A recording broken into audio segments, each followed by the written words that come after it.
My old truck's misbehaving again. I went to start it a couple days ago to go somewhere, and it started up and ran kind of rough for about 30 seconds, and then it quit, and I couldn't get it started again.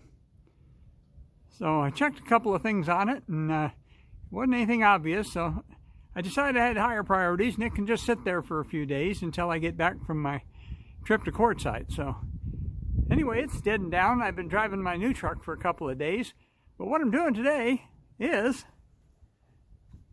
I got to get the van ready to go. Now, this is Friday afternoon. First of all, hello YouTube, this is Chuck.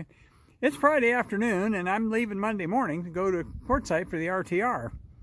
And the old van here hasn't been started in a while. And so I need to double check it and drive it for a couple of days and get it ready for the trip. So anyway, what I need, anytime you have a vehicle that in our country here that sits for very long, before you start it and start driving it, one of the things you got to always do is check it for pack rat nests. Now this here you can't really see down in there very well, and I'll talk a little bit more about that. But pack rats like to get in underneath the hood, and they like to build a nest on top of the motor. And of course, if they have about 5 pounds of sticks and leaves and twigs up there, obviously you don't want to start it up and start driving it. So I'm going to check the vitals on this, and what I'm going to do for that is, first of all, I'm going to check the oil, which is right there, and let's pull it out and take a look at it. Now this has been sitting for a while, so I don't have to wipe it off. So where is it? I can't hardly see. There we go. Get it out in the sun, and it looks like it's right on the full mark, which is good. I don't know if you can see that. Yeah, you can see that. It's right on the full mark, which is good. So let's see if I can put that back in there with one hand, like I got it out.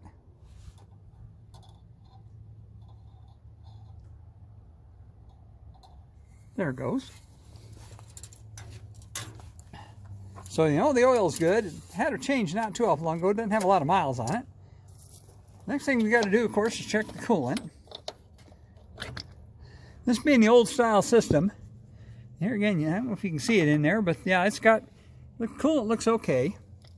I got the paper towel there. I was going to use it to wipe the dipstick off, and I didn't need to. But also what I'm going to do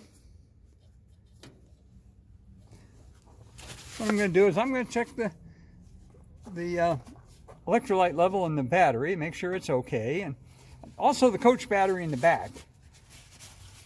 I'm also going to take the top off of this thing, the air cleaner, and I'm going to make sure that air cleaner looks good, and there's a reason for that, and I'll get back and talk to you a little bit more about that. But the other thing I want to do, obviously, I need to check the air in the tires. That's on the list. But around here also, one of the things I want to do is I want to pull the doghouse cover, which in my shadow's here in the way, but this thing right here is the engine cover, and it's called the doghouse. And so I'm going to pull that out of there and check the back of the motor, and when I pull it, I'll tell you why I'm going to do that. But before I do that, of course, in order to get the room, I have to take this seat out. And that seat's pretty easy. It just takes a 1/2-inch deep socket and 4 bolts. And then the screwdriver and that little block of wood is what it takes to pry the doghouse loose. Now you might notice in here, all them little pieces of paper, they're all over the place back in here. You might wonder where that came from. Well, this is a map. This is a National Forest map that's been in here for a while. And if you look at it, this thing is just totally falling apart. The sun and the heat has got to it, and it just falls apart in little pieces all over everything. And what that means is I got to mess around a little bit with a vacuum cleaner as well. But the first thing I got to do, once again I got my shadow in the way, first thing I got to do is get all that stuff out of the little cubbies on top of the engine compartment. Now I brought a box out to do that. So I'm going to go ahead and turn you off until I get that done, and I'll come back with you here in a little bit and show you why I'm taking the doghouse cover off. So I'll be back shortly. Okay, I'm back. I got the doghouse pulled out, and there's the back of the engine. There's the transmission. As you can see, when these vans, once you pull that doghouse out, you got real good access to the back of the engine. So let me show you what I'm checking for here. And first thing, of course, is to make sure there's no pack rat nests in here, and as you can see, there's not. The pack rats have left me alone. But there's some other things I want to check on this. And one thing is these are the fuel lines. This is actually the incoming line for the fuel injection, and this is the return line. And I've got them wrapped with insulation, because once in a while these things, as you can well imagine, there's not a lot of airflow around that motor, and sometimes they get kind of hot in there. So we want to check those, make sure they're not leaking. They got some kind of fancy clip arrangement here and over here. And that's one of Ford's better ideas. It takes a special little tool to undo those. But they don't cause a problem very often, but every once in a while they do. Another thing that's real important with these is this little line right here that you can see comes right back around here and goes in. This is the fuel rail. And this little line ties the two sides of the fuel rail together. Now, when they come from the factory, it's got a little crimp-on plastic line there, but over the years, they tend to get brittle, and they break, and they end up causing a fuel leak. And of course, if it catch fire back in there, there's no way to get to it, put it out, and you can burn the whole van up. And there's been a lot of those that happened over the years. Well, this one actually broke, and I actually caught it, and so I replaced it. But I want to make sure that this little piece of line here is supple. There, where you can see it in the sun. And hasn't dried up. It dried up and cracked on me one time. So about once a year I want to pull that cover off and check that. Now, another issue that this particular motor has, and that is that as you can see, if you look over here under this valve cover gasket, you can see evidence of an oil leak right here. And you can see it better on this side. You can see where there's an oil leak underneath the valve cover gasket right there and down there. It actually gets over around the exhaust manifold over there a little bit and sinks up the place. Well, what that is, and what the cause of that is this motor, years ago, it got hot and it blew a head gasket. And it blew the head gasket right here, right there where the head fastens to the block down there, right about there, on the number 4 cylinder. And on a Ford, the numbers of the cylinders are starting at the front on the passenger side. It's 1, 2, 3, and this is number 4. And then 5, 6, 7, and this one's number 8. And so it blew the head gasket at the number 4 cylinder. Well, it got hot to do that, and I think what it did is it got hot enough that it probably took the temper out of the piston rings on that number 4 cylinder. And as a result, this engine's got a bit of what they call blow-by. And what that is the compression that leaks into the crankcase. Now, what's supposed to fix that is this little thing right here. And that little thing right down in there, right there, is called a PCV valve, positive crankcase ventilation valve. And what that does is that pulls any fumes from the crankcase up and runs them back into the intake manifold. And so while I got this apart, I'll take that apart, make sure it's not clogged up, make sure that it works freely. So you can get to all that stuff real easy once you take the doghouse off. So that's what I've got to do. Now, of course, as I said in the first episode of this segment of this, I said about all this paper garbage here. Well, the other thing you see is you can see it right there, and you can see it right back here, and that is a lot of evidence of a previous rider that used to come along with me that's no longer with us. And so I'm going to bring the vacuum cleaner out here and run an extension cord, and I'm going to vacuum the heck out of all this stuff and try to get all that dog hair and all the dirt and everything out of here. And I'm going to do that, and then I'm going to bring you back before I put that cover back on. So I'll be back again in a little bit. Okay, there, it's been all vacuumed and got as much of those little pieces of paper from the map as I could out of there. Cleaned up the back of the motor, inspected everything I need to inspect. I'm going to do one more thing. I'm going to check the valve cover bolts just to make sure they haven't loosened up. I don't think they have, but I'll check that. I also came back and cleaned up on this thing a little bit. So it's pretty much ready to go back into place. So it's kind of a little bit of a grunt job crawling around in there, but it needs to be done every once in a while. It's the first of the year, so it's a good opportunity to do it. Back in a bit. Okay, the doghouse is back in, the seat's back in, and all we got left to do now is to spin the seat back around. And when you do that, it's just that release lever down there, and then just sort of spin it around into travel position. Some stuff to brush off the back of it here.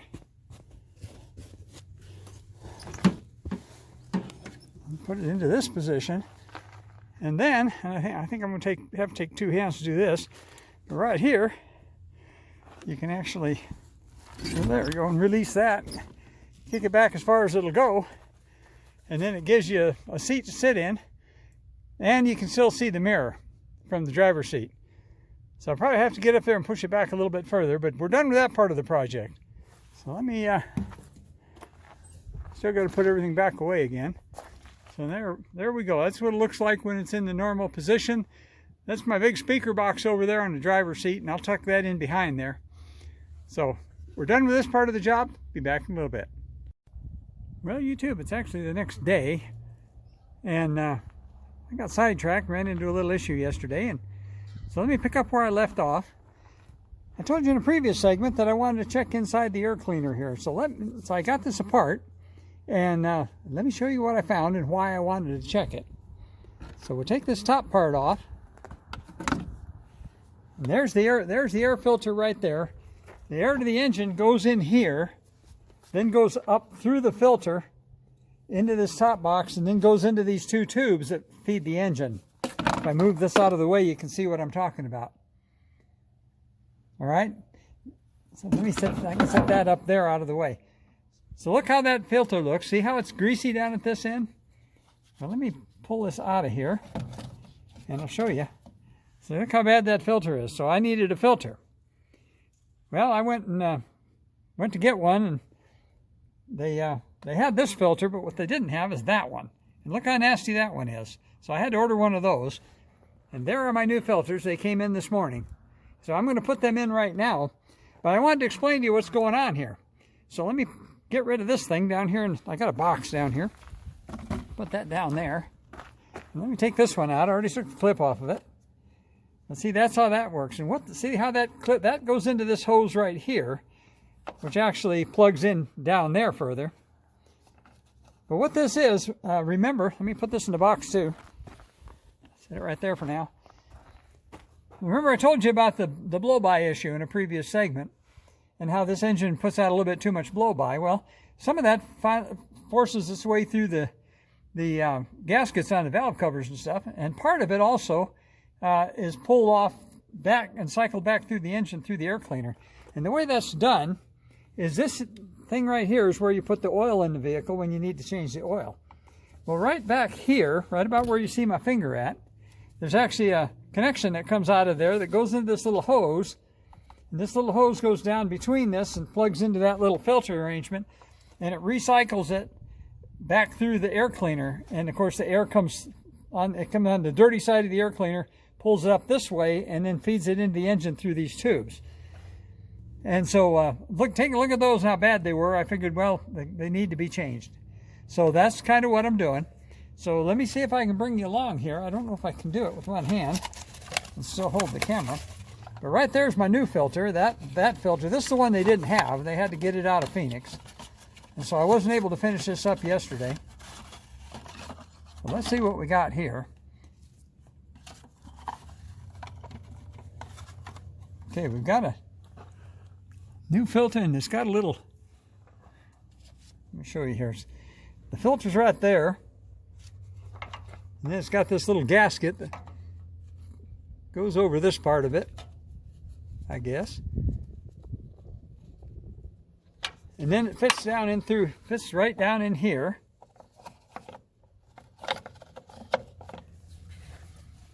Do that with my gloved hand. I'll push that right up in there. And then this hose, then it has a little clip, which is right over here. That little clip right there that holds it in place. And I'm probably, let me see if I can set you right here. Maybe I can, maybe I can't. So that you can see what's going on. And if I can reach down in there and put that clip in place. Actually, I think I did it wrong. Let me pull that back out and take a peek. No, that's got to be the way it goes.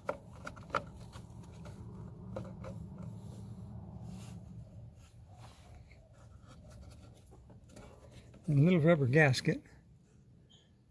Never happened to that. It must have fallen off on the outside. All right. Oh, there it is, down there on top of the fan shroud. Okay, so what apparently has got to happen is that this... Got my phone here.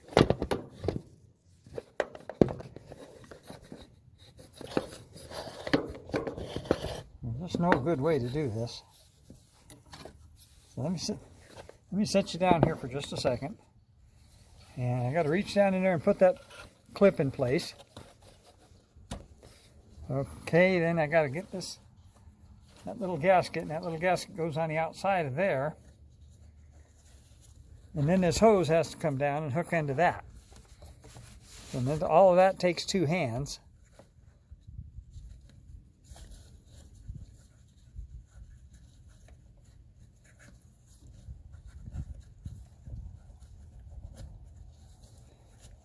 And of course, nothing wants to work quite right when you got the camera rolling.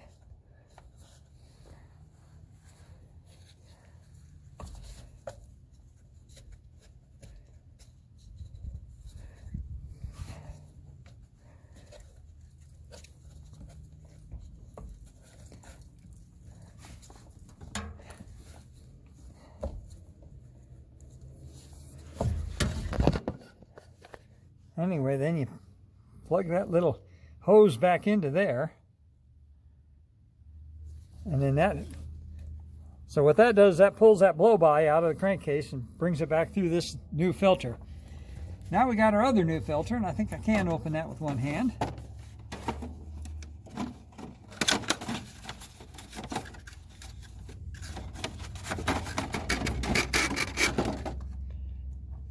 And here's that. And we're going to put that in place here. Okay, so now we got new air filter and the new breather filter. And so now we can put the top back on this. And I'm probably going to have to turn the camera off and use both hands to do this. So let me put that back together, and I'll be back with you again here in a few minutes. Okay, so that's the way it looks when it's all put back together. And once again, the fresh air comes in here, goes up through the filter. This is the clean side of the filter up here where it goes through these tubes that goes into the engine. And this is what the tube that pulls any crankcase vapors out and brings it back through the bottom here again. Okay, this is from the air pump, the exhaust gas recirculation pump, part of the smog, that comes back into the clean side of the air filter. Okay, so right now what we're going to do is we're going to cold start this thing now. I'm done with stuff under the hood. And so let's go around here. This hasn't been started in a while. If I can get up in here, hold you in place. There we go. Now I've got to find the key, which is right there. Let's see, man, this is fuel injected so you don't pump the accelerator. So let's see if it'll start. How do you like that? That bingo, we're running.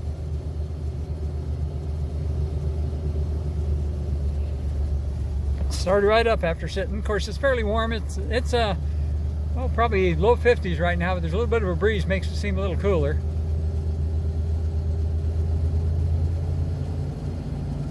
See, we got oil pressure. It shows down here that the gas gauge is on 0, and that gas gauge isn't real accurate.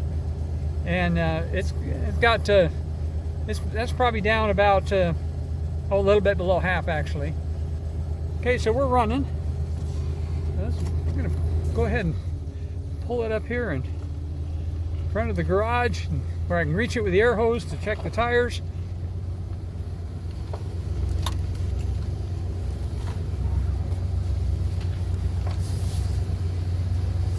There we go. I'm gonna go ahead and shut it off for right now.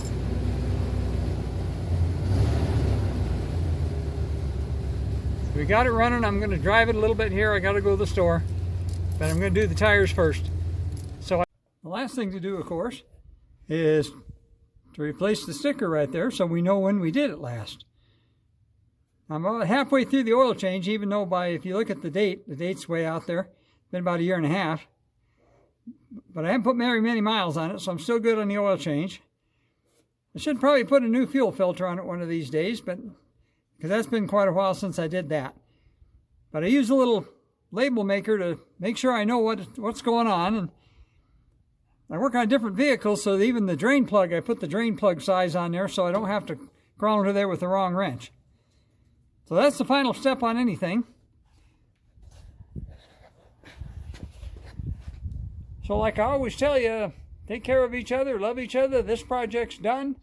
All I got to do yet is clean the windows, maybe clean the rig up a little bit, and it'll be ready to head out Monday morning on my trip over to Quartzsite. I'm going to drive it around a little bit this evening and tomorrow just to make sure it's all right.